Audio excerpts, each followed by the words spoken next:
Alright, it's out there. Go look at this. Alright, I think that's working. If it's not, someone will tell me very shortly. Mic is on. This is muted. I think this is all working correctly. Yeah. Okay. Don't forget to change the title of the stream. Alright. Hold on. Wait, do thing. Where is the title? Change. Edit. There we go. 22. Class design. No, class design. Playing with rooms.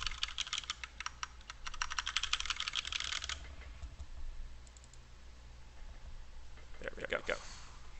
Oh, OMG. Oh, echo. No. Why is there echo? Why is there echo? This is muted. Annoying.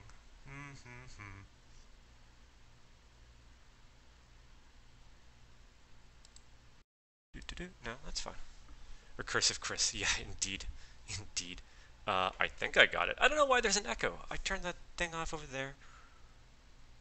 This is really the peak of Stonehearth the week after that Desktop Tuesday. Oh god. Pressure.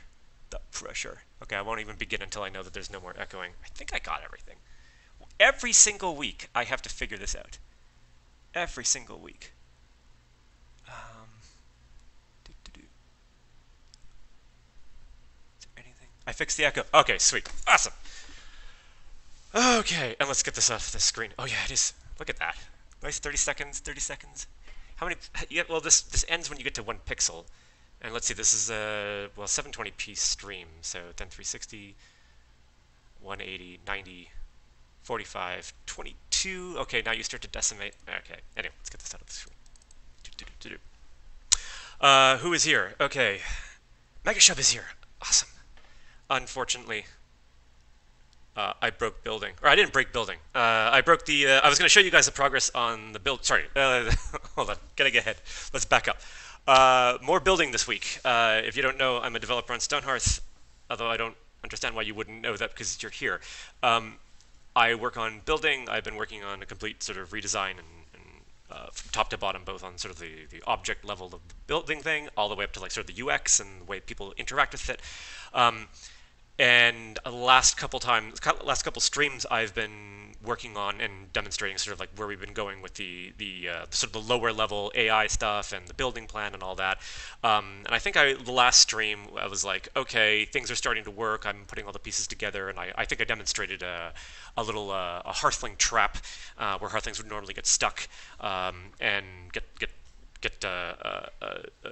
you know, wouldn't basically be able to build, or at least not be able to build reliably. And I was like, hey, look, the new system can handle this. And I was going to demonstrate the new, just a little bit, the where I'm at right now. And where I'm at right now is it's basically just working.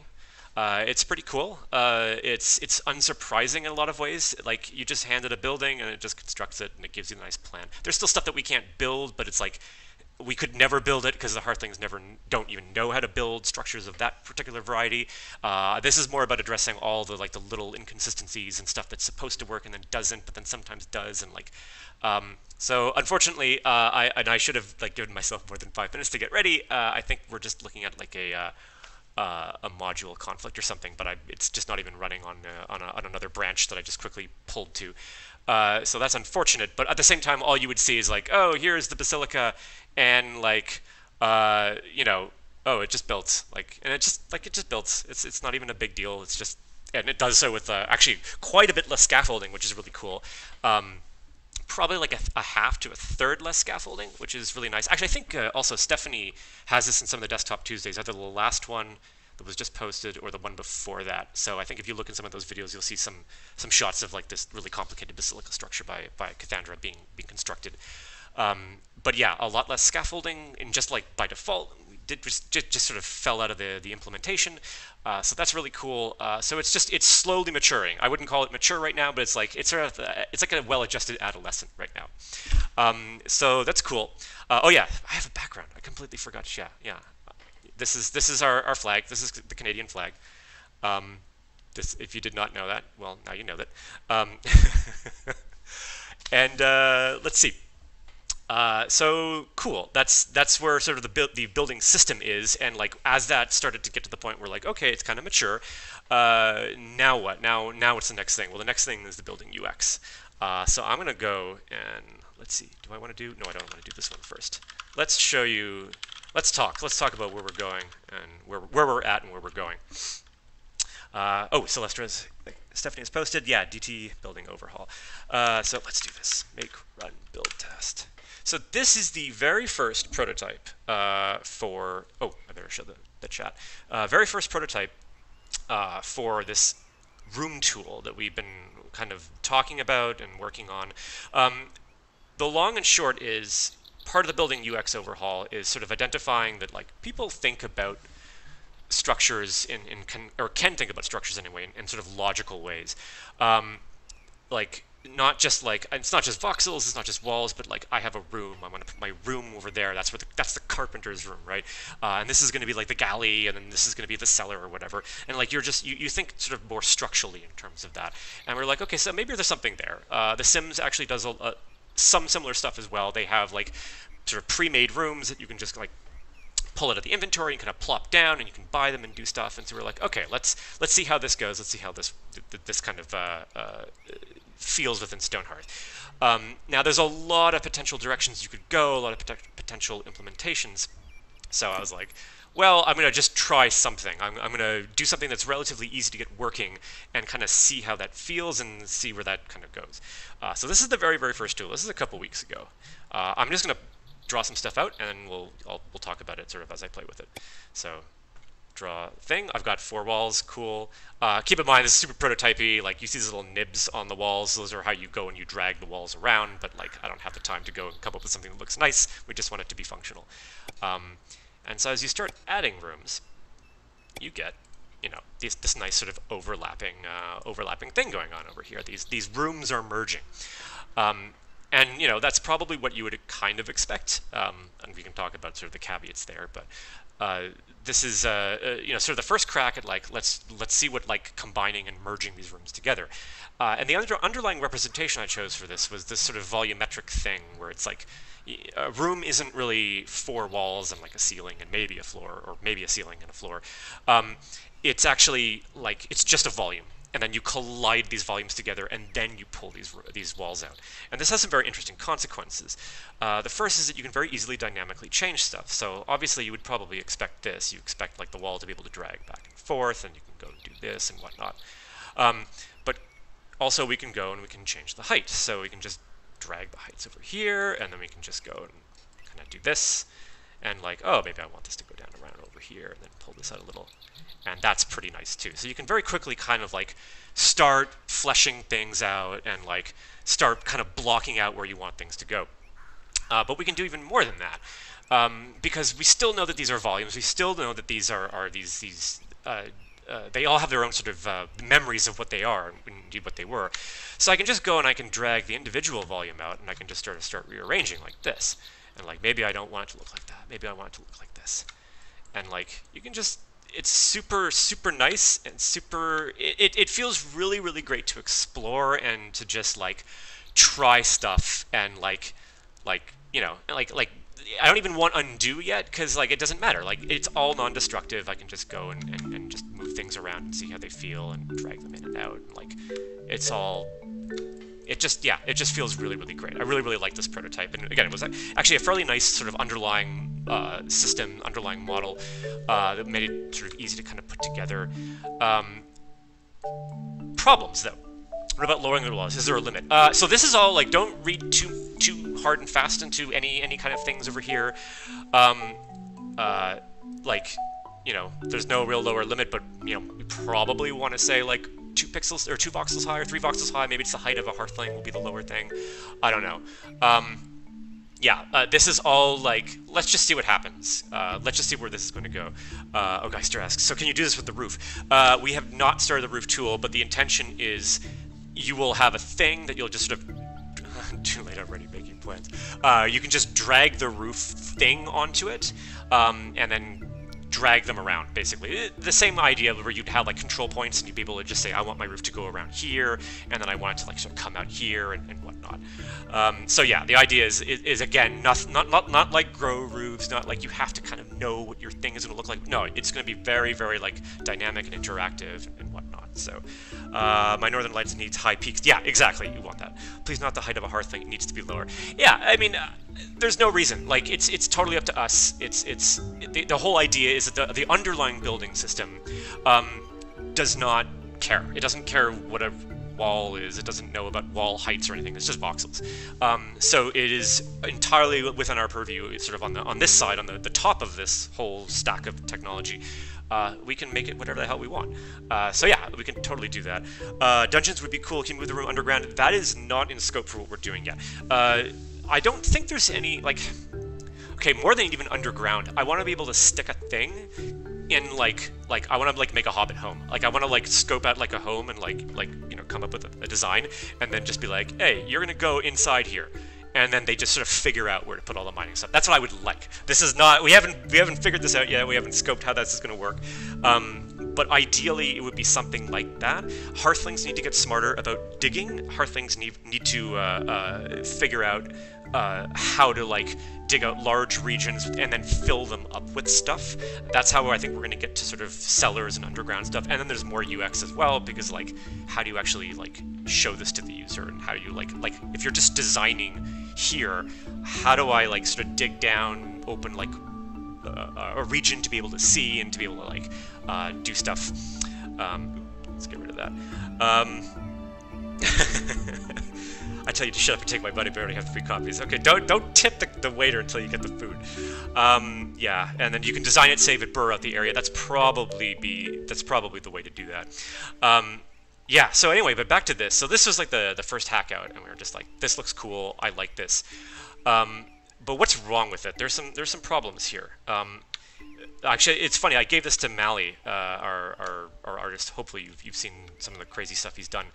And he just started playing with it, and he started, like, just making, like a castle. He just went for it, and I was like, oh, okay. I was kind of expecting something a little more modest in its dimensions, but he just he took it for a stress test, and that was one of his comments. He's like, it's just so easy to go and make stuff that, like, it just you quickly run into, like, you know, limitations of, like, putting walls on top of, or rooms on top of other rooms. We don't really have that yet. This was, like, just sort of hacking things together.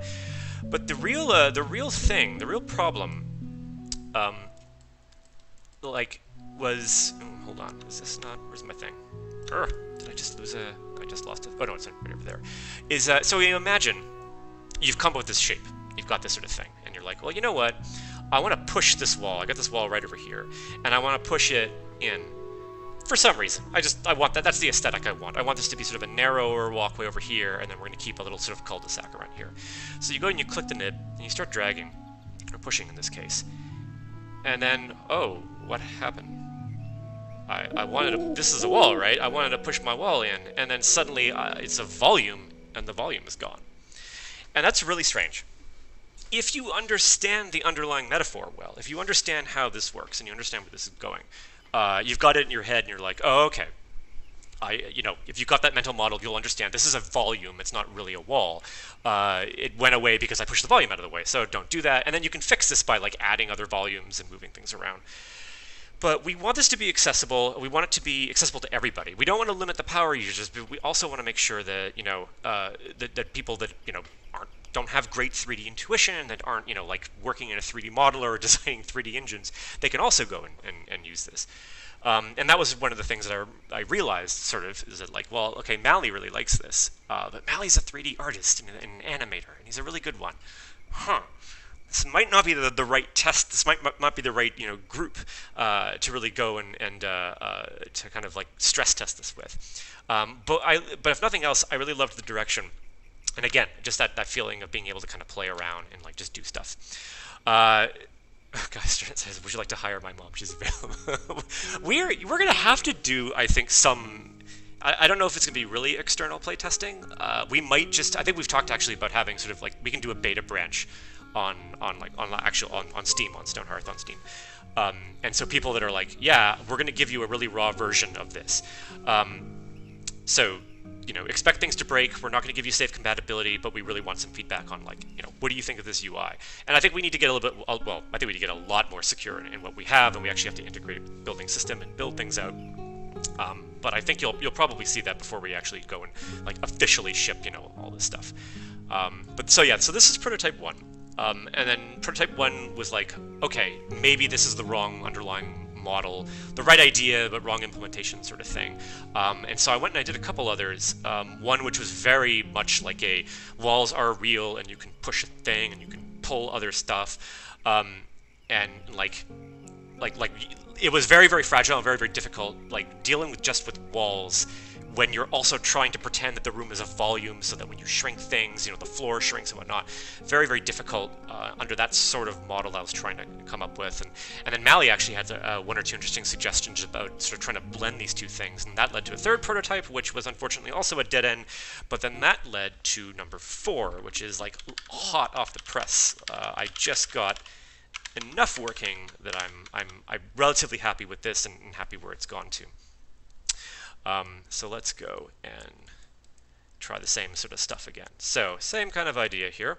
Oh, and another thing you're going to see, first of all, is, okay, boxes again. I actually have the nibs on the outside. Isn't that nice? No height adjustment. Another thing that we were concerned about is it gets complicated when you start interfering boxes of varying heights. When you want to, for example, move the walls that are at the top of the box, independent of the part that's been sliced at the bottom. I should have showed you that while I had the other damn thing up. And furthermore, again, thinking about sort of the more novice user, the metaphor of discrete floors seems like a really, really powerful and good one that's going to allow people to kind of go and grasp and manage the complexity of building on a thing. So we're like, okay, so let's just not worry about that wall height for the moment. Let's concentrate on a one level thing, and we're going to go and again, sort of see how this feels when we start like doing similar stuff, but again, trying to keep sort of the reality of walls and the floor plan there, but try to keep the freedom as well. So, okay, same idea. I've got these shapes, whatever, no big deal. I can move them out. Notice they're color-coded now. There's a good reason for that, as we will see. Same idea, I can move them around, reposition them. Okay, you already saw that. Now, if I start pulling on this, you'll notice we've just suddenly got another nib over here, another nib over here, because when you pulled on it, this wall came forward and basically created 2 new smaller walls over here, which means we can go like this, and we can go like this, and we can go like that, and I can go like this. And now you've got like, okay, yeah, Z-fighting. Yeah, there's a hell of a lot of Z-fighting on this. Now you've got actual walls actually deforming this geometry, but underneath we still have this sort of fundamental reality. We still have this bit where we like actually have a volume there. We actually have a thing here, but its memory is preserved as we sort of move it around and collide it with stuff. So this is pretty nice. This is pretty cool. This feels good. This feels like I can do this thing I was going to do before, like, oh, I want to go and, move this volume in, and like you can just sort of do it, and it'll actually go and like touch this, for example. I have a good thing I can show you. Let me push this over here, for example.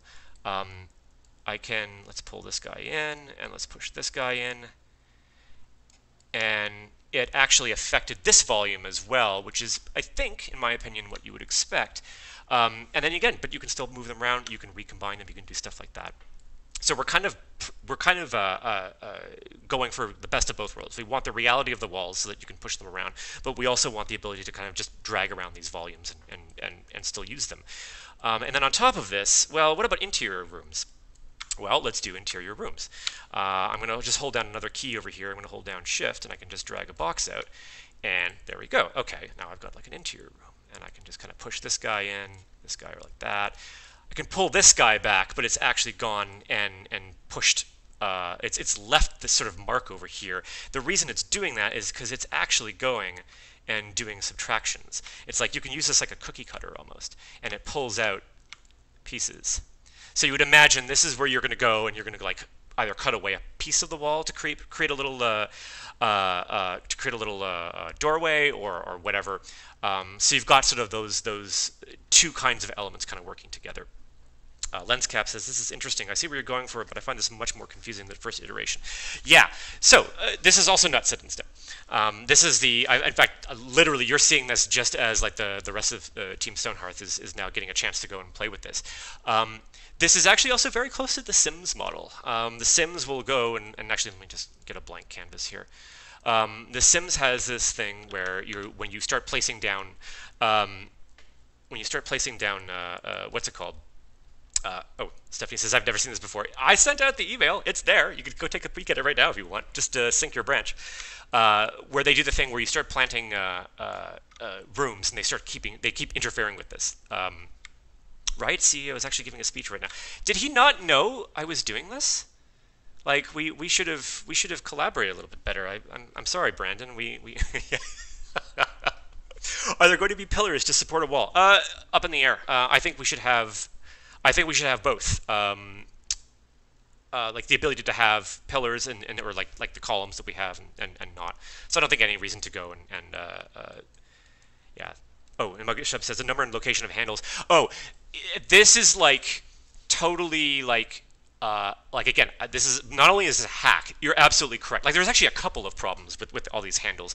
There's the proliferation of them.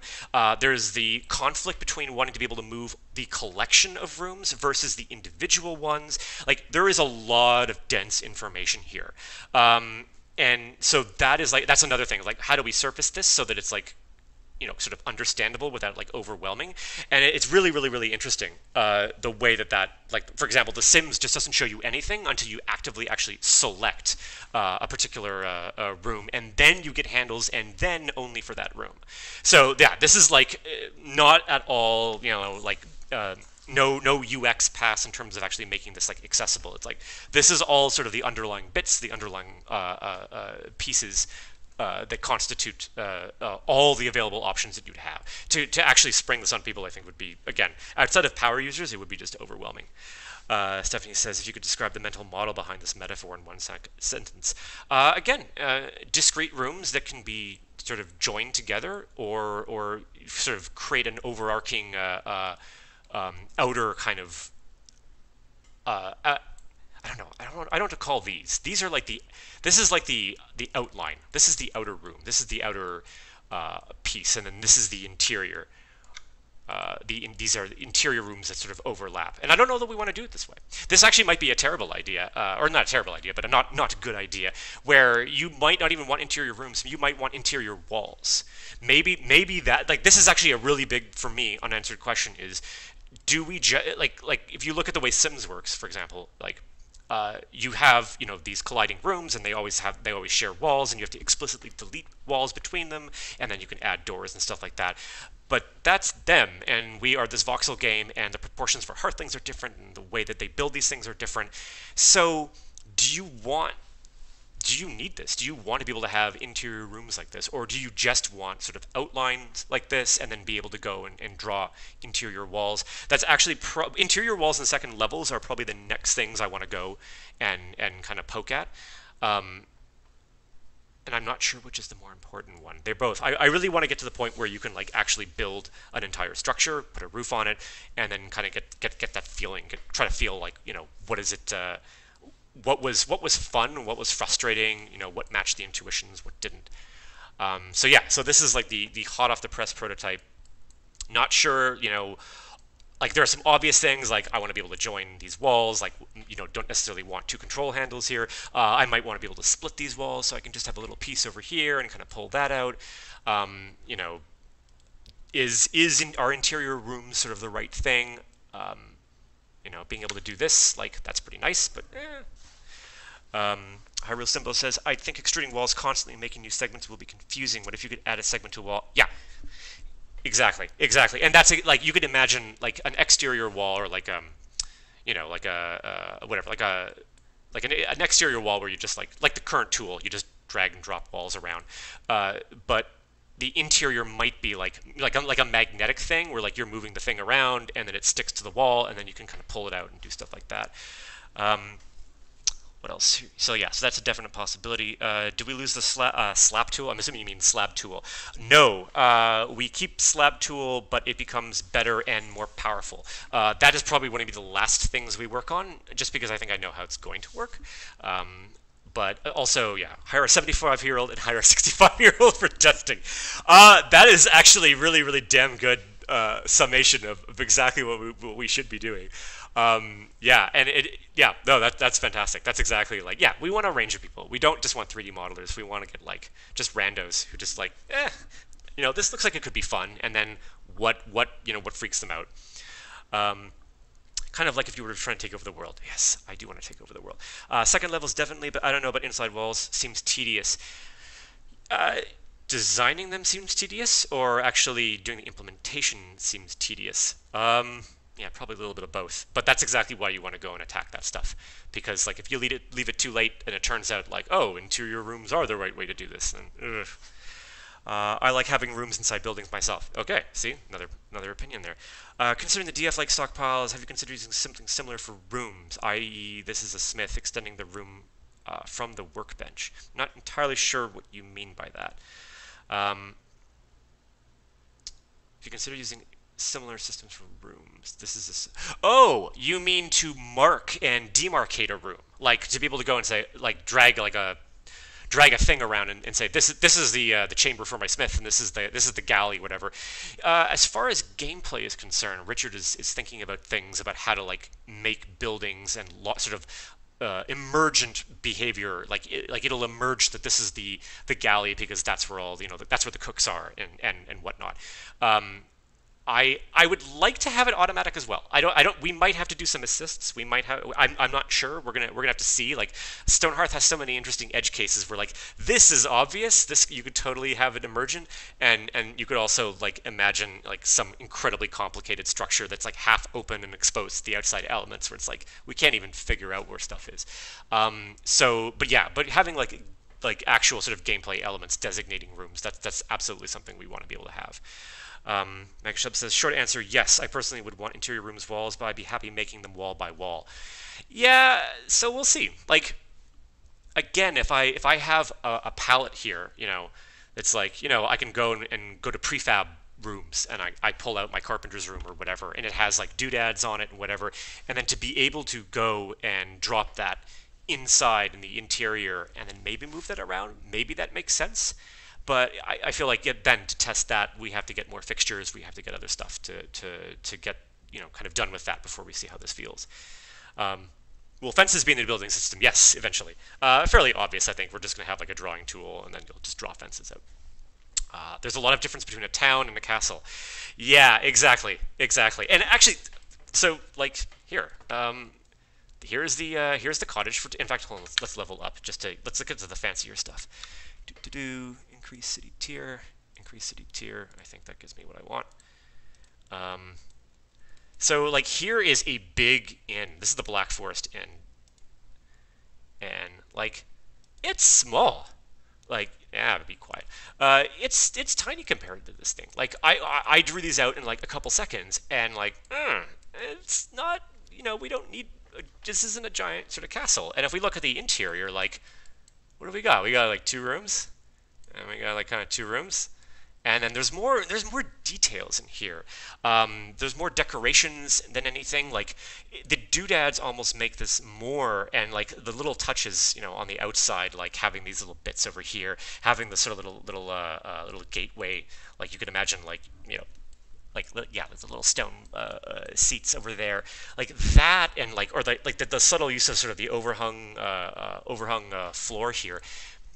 That really creates the sense of this. That makes this kind of structure over here, I think, really cute and really really kind of excellent. Hold on, let me build a damn thing. That gives it its life, and all the little pieces inside. And maybe if we had some sort of better texture on walls and stuff like that, that's a thing we might want. These are huge, but people also do build castles. So we need to make sure we have a tool that can handle both. And like, could this handle both? Like, well, I mean, this is so simple. Like, of course you could go and just drag out 2 rooms and then call it a day. And then maybe the point there is making sure that the second floor, in fact, actually to a couple people's point, yeah, maybe the second floor thing does make more sense to go and attack first, precisely because of that. If this is sort of the more interesting use case and being able to have overhung floors and whatnot, and then get to roofs, then maybe that's the right thing to start exploring. Bunch of comments here. I mean, I made a cafe beforehand. It didn't seem to work. Like the kitchen area formed the table area. It was rather difficult to do. Yeah, well, we're getting there. We're working on it. For some reason, Twitch app doesn't let me send messages the first time I start it up. No idea. Twitch is weird. The shared room thought will hate that building. So yeah, I mean, you would want both of these. You want the thing where you could do this kind of intersection, this overlap and crush, and then you want the thing where they join nicely. So again, like if you really want to have that kind of power of this, you kind of have to complement that. So now you have to expose both of them. So is there one that is sort of, well, this is the right thing to do all the time, and then we can, for the power users, expose like the intersecting ones over here. Yeah, original Black Forest Inn had lots of interior rooms. Oh, with actual like walls and stuff. So is the reason there are no interior walls because interior walls are too damn hard to use? Oh, I hope not, but I'm sure it is. I didn't notice those buildings now have interiors. Oh yeah, I think Mali put that in an alpha or two ago. Not that they built. Yes, yes, yes. Knocking them down one by one, I swear. Yeah, so that's, they were all wholly empty. Yeah, that would have been the last, yeah, I think that's the last alpha, or one or two alphas ago. Yeah, so yeah, and actually that's another really important and good point. When your tools suck, people will have to work around them. People will go and do what they can to avoid them. They will avoid triggering error states. They will avoid things that break stuff, and that will guide how the kinds of things that they make. And so maybe that's the reason. The reason that this thing doesn't have interior walls and it doesn't have anything else is because nope, it's terrible and it's impossible to do and to build those things. So we can't do that. So you go and like this is again what happened with that first prototype when Mali got it. He just was like, oh, I'm going to go and make a castle, and he just started assembling all of these blocks and putting stuff together, and he just immediately went and started doing that. And like you can't do that with the current one. I mean, you can use slab and you can sort of do the trick where you put the walls right on top of the walls and you got to be careful and all this crap. It's really hard and it's really annoying and it sucks. And so giving people more power opens up all of that room. Hey, Mali's here. Agreed. Second more makes sense for next steps, and I do love the direction so far. Yeah, flexible, accessible. Yeah, and we want to make it nice and powerful. Yeah, no, I think that maybe that makes sense then. Let's kind of keep what we have here, add on second floors, and then see how that starts to break, and actually kind of like see what that metaphor is, because like we have to have multiple wall heights. So like we have to do this thing where like you'll have. Every time if you make a new structure that has a certain height with a thing on it that is a floor, now we have to kind of like say, oh, okay, that's another floor, and then like kind of dynamically figure out where the floors are and allow you to kind of go between them sensibly. So there's a little bit of work to do in there, but this was actually a fair bit of work getting this sort of groundwork laid. Yes, this new model looks so awesome. Oh, yeah, says the 3D modeler. Screenshots of the castle. Oh, did Mali even take any? I don't think so. Because there's no way to save it either. This is all client side. We're just hacking stuff together, so I doubt there are any. It was very blocky. Like not to go. It wasn't like wonderful crenellations and stuff like that. But like you could just get big pieces of structure done really quickly.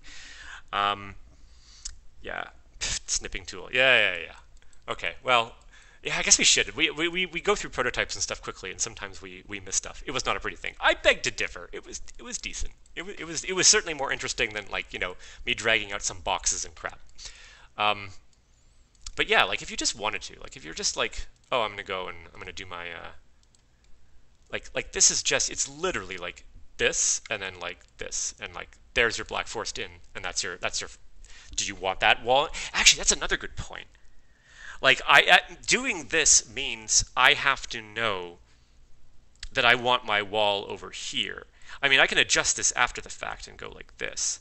Actually, that's what's really easy to do. Never mind. I was going to try to make a point, but you know what? That was just really super simple to go and to just drag that thing around. Yeah, but I mean, like if you're just doing the usual union one, then you just do this and like, okay, there's my Black Forest, shape.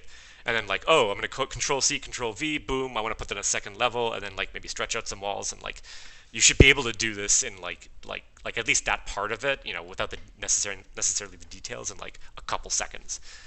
Are each of the volumes saved as separate individual entities forever? Or do you eventually commit the final shape? No, I really want to keep away from committing. Yeah, so if you look again, like we've got these bits that are going to stay here, certainly when you're editing, and you would want that, to persist. I don't think there's any good reason to go and like flatten the hierarchy after the fact. I think it would make especially if you want to go and do edits after the fact. We're eventually going to get there where you're going to have your building, it's going to be built or it's going to be partially built, and you're going to be like, damn it, I wanted to draw this thing out, and like, no, you need to be able to go back into the blueprint and make adjustments. That's the thing. You have to remember whether you're in union or wall mode. Yeah, yeah, yeah, yeah, exactly. And there's ways around that. You could imagine coloring these walls when you're in sort of the edit mode. These are tinted slightly. Maybe these are tinted green and these are tinted blue because this one is the crushing, the overlapping one, the overwriting one, and this one is in the union mode. But it's another thing you have to remember, and you can't tell at a glance right now unless we did give you some sort of color coding. So another thing to consider, like how these things are impacting and kind of working together. Coasters, Paul, just grow wall plus adjust walls after, pretty great for second floors. Yeah, exactly. Like to adjust walls after. Yeah, so like I don't even. It's not that you would grow a floor, or maybe see, that's the thing. Like, do you want a ceiling, or do you want to be able to like? See, a ceiling and a roof, or a ceiling and a floor are going to be the same thing for us. I don't think we're going to have double decker. I don't think we're going to have split voxel either. It's going to be like, you've done this thing, and then you just want to plop a second floor on it. Maybe you click a button that creates a ceiling thing, and then you just put walls on. Or does your ceiling then also count as a floor, and therefore you can go and say, actually, this should generate walls, which would actually be really, really easy to do with the current system that I've built. Yeah, another question to answer with our second story prototypes. Megashep says, thoughts on adjusting wall heights based on wall intersection segments. Do you mean what happens if these two bits are intersecting and I drag this wall up? Because yeah, that's like, it's confusing. And that's exactly, so we actually have some interesting problems there where you can imagine, two different shapes. You can imagine that this guy has walls that go, up a bit, and this guy's walls are, exactly like this, and then you interfere them. And then what the hell happens? And that's really confusing, and that's really strange. You don't want to have a wall with a hole in it necessarily, because, outside of a wall, outside of like small holes and little user-placed things. When you start making cuts like that are sub pieces that leave vertical sections up, it gets kind of, the mental model gets very, very strange and kind of complicated. And what I suspect that the right answer to do there is to actually split, so that you still have these rooms that still have uniform height and they have the same height walls and all that. And then you'd have the sort of dragged wall, the interfered wall, up above on its own that you could then drag independently and move around. I think doing that is, it's not the nicest looking kind of solution, and you're going to have all these wall fragments, and we're going to have to come up with ways to handle that, but the alternative, I think, is going to be really, really, really difficult and kind of maddening as well. What else do we have? Change the mouse cursor. What is changing the mouse cursor on? Oh, if you're hovering over the thing. But I want to be able to tell it at a glance, though. Like, I'd rather be able to see this than, like have it change when I'm over a volume, and then it's like, wait, what part of the volume am I on? Because again, if you look over here, like, or actually over here is a great example, like, this actually has an interfered part. There's actually this, this thing underneath it. How do you go and you, like, which wins? Which show? I mean, in fact, this is what's happening right now. We're having Z fighting. Or Z fighting. I should be a good Canadian. Why are we having Z fighting? Well, how do we show that there's two volumes under here and one wins? That might just be a rendering thing. Maybe it's like a stencil buffer or whatever, and maybe this is purely visual. But you probably, like, in the same way that you have like Photoshop, where you have like layers, and you're like, no, I want this layer on top, and this layer is going to be on the bottom. In fact, if you imagine, if these two rooms, these two sections, were different materials, if this was stone and this was wood, what is this part over here? What is this wall supposed to be? This wall is shared. So, like, what the heck is that? Like, I don't know what that is. We can't merge the two materials, so what's the correct answer? The correct answer, I believe, is like we have to let you tell us how do you go and like who wins. And so like again, that sort of layered thing where you can say no. This guy is the one who's on top. I want like the wood over here, and then the stone will show up. So that is another thing that has to be resolved. Let's see. Wireframe outline to the section volume and hovering over a tab. Yeah, that's actually not a. I kind of like that a bit. And indeed, anything where we could kind of focus attention on just one thing. Yeah, that's an interesting, or maybe like a wireframe-ish thing, some sort of stylized thing. Player memory and attention, the unseen resource of every game. Yeah, it's a resource of every program, really. Right, you should be able to tell at a glance what you're doing. Dogs need to go out, phone calls come in. What would be awesome to see is when you build a second floor, if you can see the whole first floor and see. Yes, that's exactly what we're going to be doing. And then that's the multi-story prototype, which will incorporate all the room stuff, is going to specifically look at. And I think it's going to be obvious. I think where you'll just have like some kind of slider. I actually saw this in Doom's editor. I went through a bunch of different like game editors the other day. Portal 2 is a lovely one. Doom Snap Map is pretty neat, and they have like almost like it's like an altimeter, almost like an altitude reader on the side of the HUD, where you can go up and go down basically in your level, so you can kind of grasp that sort of thing. And I think we just have a similar thing where you'd be at level 0 and you could see the bottom of this particular thing, and then you go up and then you come up and go up and up and up, and then we'll just show you only that floor and only those sections. Because like right now it's like, well, it's this, and like, oh, I can see inside, kind of, if I do the thing, and then it's awkward, and like, to hell with you if you want to build something inside here. Like, I sure hope you got the first floor right before you went to the second floor. Yeah, so I think we'll just be doing that. Like, not part of the slice thing, it'll be something building specific, but yeah, you'll just see the bottom floor, maybe like a ghost of the top floor when you're not actually actively inside it, or maybe just nothing at all. We'll figure something out, and then you'll just be able to sort of toggle around there. Yeah. Let's see. Yeah, really hoping for a story view. Okay, yeah, exactly what. Could you generate a third volume for the shared part? No. That's exactly what the third prototype was, actually. When you interfered two volumes, we would go and we would say, oh, okay, this is going to be like a third thing, and then you can... And it's actually the most confusing out of all of them. Because now you have stuff that like kind of works like walls until you hit the edge of the volume that you intersected that is invisible to the user, and then the wall sort of stops, and now like what the hell is even going on?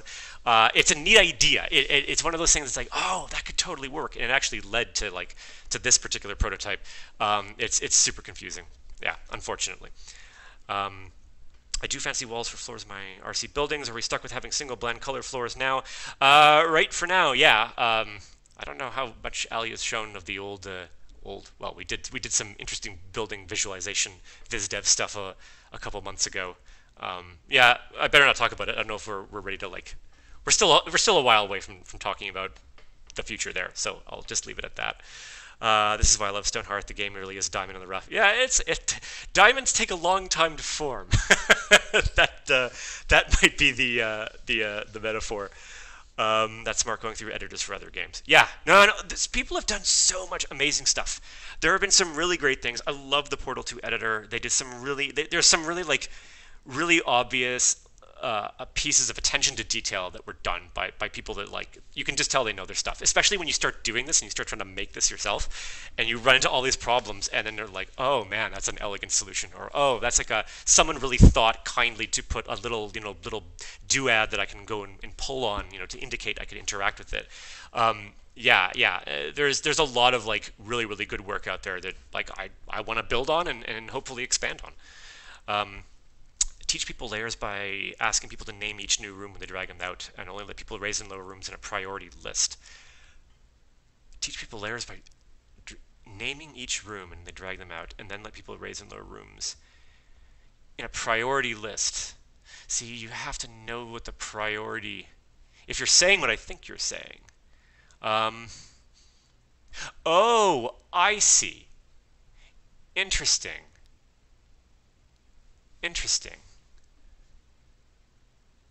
So this is like a clumsy visualization that I have right now. Like, I mean, why is it a big green thing? Because like, I'm going to draw a box.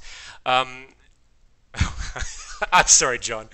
I feel terrible right now. Where the hell are you? You're over here. I'm gonna go make you some food. This is ridiculous, but I actually feel like legitimately bad. Let's get you some. Let's get you some food. I'm so sorry.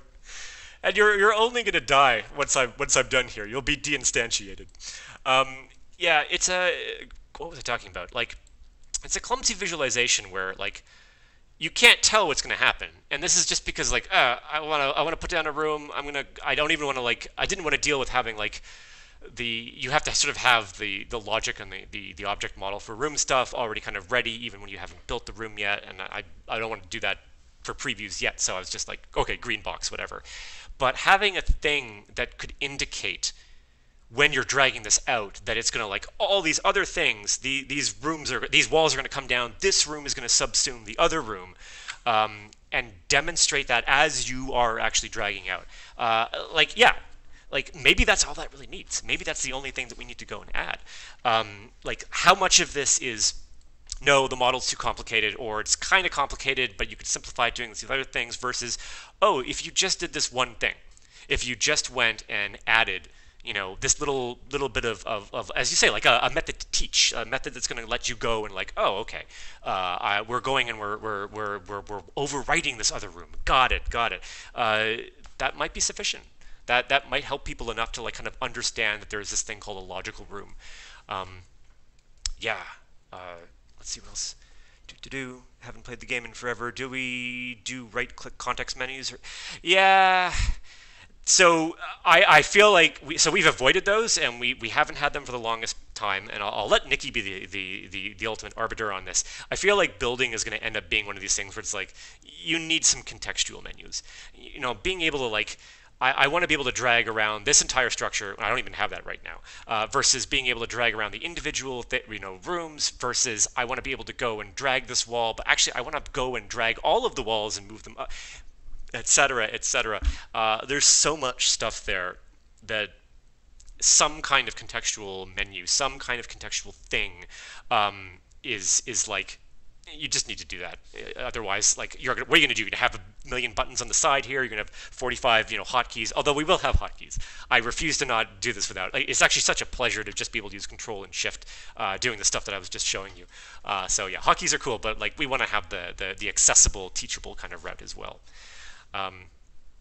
Stonehearth, couldn't you blend the color between the two overlapping floors? You could not do that because. Why not? So first of all, we don't even blend colors right now. Second of all, would it have to be blended in the voxel? Okay, I should say we could not easily. Second of all, yeah, is that even what you want? I suspect most people are going to be like, no, this is my wood room, this is the stone thing, or this is the slightly different, this is the oak, and this is the, the mahogany, and then like I want them to kind of join but not actually blend. Although there's probably a portion that would want some kind of blending. But like, would it be blended at the voxel level? That's going to look terrible. What would control the gradient? Would you want it to blend based upon like a linear gradient between the start and the end of the volumes? Oh, that's actually not what I want. I want the gradient to be much faster and right near the intersection. Like, you have to have all of these extra tools and all this extra stuff. It's a hell of a lot of power. There's definitely some cool things you could do if you had that, but I feel like if we add that, that's like version, that's alpha 43. It's neat. It's a neat idea, but I think we also have to look at like the visual direction of sort of our materials in general and kind of settle on how those are going to look before we start worrying about like blending them together in complex ways. Let's see. But imagine what John's life is. Was probably just yeah, I'm really glad that I know these guys aren't like sentient and like he restocked them. I'm glad they're not sentient. I'm glad they're well, I'm sure they're not. I can inspect their code, so I know they're not. I'm glad I don't feel guilty about that. Let's see what else. I would love Mac support. Yes, I would love Mac support too.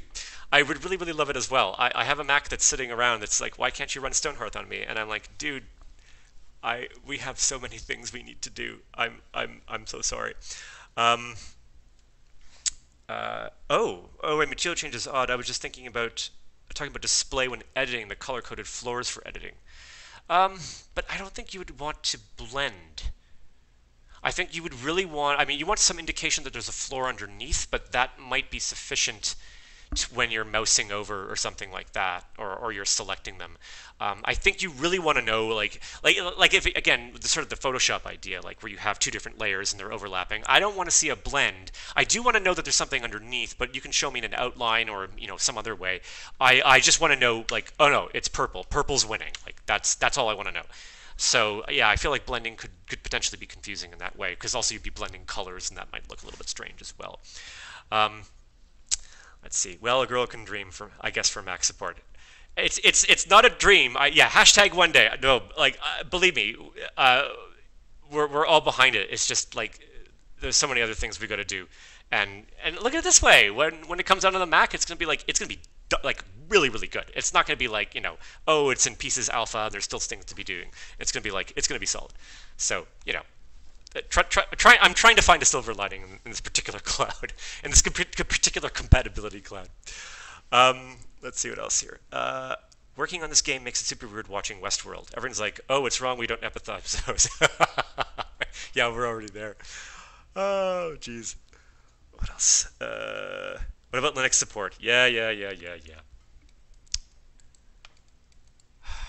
There's a lot. There's so much, but we're getting there. It's nice. We have engineers. This is so awesome. We got people who are working on various gameplay prototypes. We got people working on infrastructure. I get to go and work on building. Justin's joining me on building now. He's actually just getting fixture support in for the new building model. It's